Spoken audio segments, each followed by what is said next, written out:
Alors maintenant, on va retrouver un autre studio, Aptitude X, avec le jeu Echo 1, sauvetage en bateau.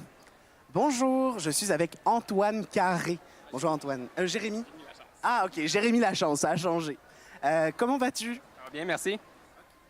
Donc là, c'est ton 3e jour, toi aussi, c'est ça? Tu étais là les 3 jours. Alors je vais te demander un dernier effort. Je vais te demander en 10 secondes de présenter ton jeu au moment où je mettrai le micro sur ta bouche et que je te dirai go. T'es prêt? Ton jeu en 10 secondes. Go! Fait que Echo 1, c'est un jeu éducatif qui porte sur la sécurité en mer. On tente de prendre des situations de la vie réelle pour les transverser en jeu. Wow! Hey, pile poil dedans. Impressionnant. Moi, j'ai une question pour toi parce que j'ai vu le trailer, je t'ai vu passer un petit peu. Pourquoi à la fin du trailer, on voit le logo de la garde côtière auxiliaire du Canada?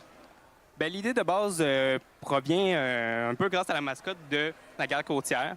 On a eu des contacts avec eux, puis ben, les idées de situations réelles, justement, comme sauver des naufragés ou peut-être des possibles déversements dans l'eau, ben, c'est des situations que la garde côtière prend en charge. Donc, on a voulu, justement, pour garder le côté éducatif, prendre ces concepts-là puis les mettre dans un jeu à des fins de prévention. Donc, on a aussi un jeu éducatif en ce moment. Est-ce qu'il est à destination de tout le monde ou il a un public cible, ce jeu-là? C'est sûr qu'on vise un public un peu plus jeune, comme on veut sensibiliser les jeunes, mais on tente de l'ajuster pour que ça soit disponible pour pas mal tous les âges, je vous dirais. Soit en ajustant la difficulté ou en mettant l'accent sur l'exploration et l'aventure du jeu. Donc, oui, assez plus les jeunes, mais un peu tous les âges. Donc, imaginons, moi, je joue à ton jeu là actuellement. C'est quoi que je fais dans le jeu? C'est quoi le but du jeu? Bien, tout dépendant de la mission qui a été sélectionnée, vous allez avoir une mission assignée, qui est une mission de sauvetage, bien souvent. Donc, vous allez secourir des naufragés dans l'océan, où ça pourrait être justement des déversements de matières chimiques ou d'huile dans l'eau. Puis, tout en explorant les environs pour découvrir des chemins cachés, des pièces pour éventuellement améliorer son bateau et soit être plus vite, plus endurant ou récupérer les naufragés plus rapidement. D'accord. Donc, ton but, c'est d'aller rechercher le naufragé le plus vite possible. Puis, en quoi c'est éducatif pour les gens qui peuvent y jouer? Parce que vous vous présentez vous-même comme un jeu sérieux, un jeu dans lequel on peut apprendre des choses qui pourraient nous servir peut-être un jour, ou au moins pour faire de la sensibilisation.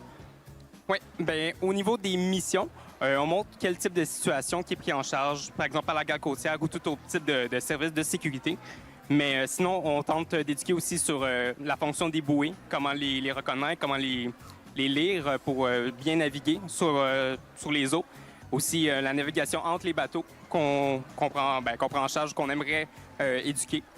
Donc, c'est tous ces petits aspects-là qu'on tente de mettre dans un côté un peu plus amusant pour éduquer. OK, donc par exemple, quand tu parles des communications entre bateaux, ça serait carrément d'aller chercher les codes en mode j'ai un code 1, un code 2, un code 49.3. Je sais pas les codes de navigation du tout, mais ça serait ça un peu l'idée de faire de la communication entre bateaux?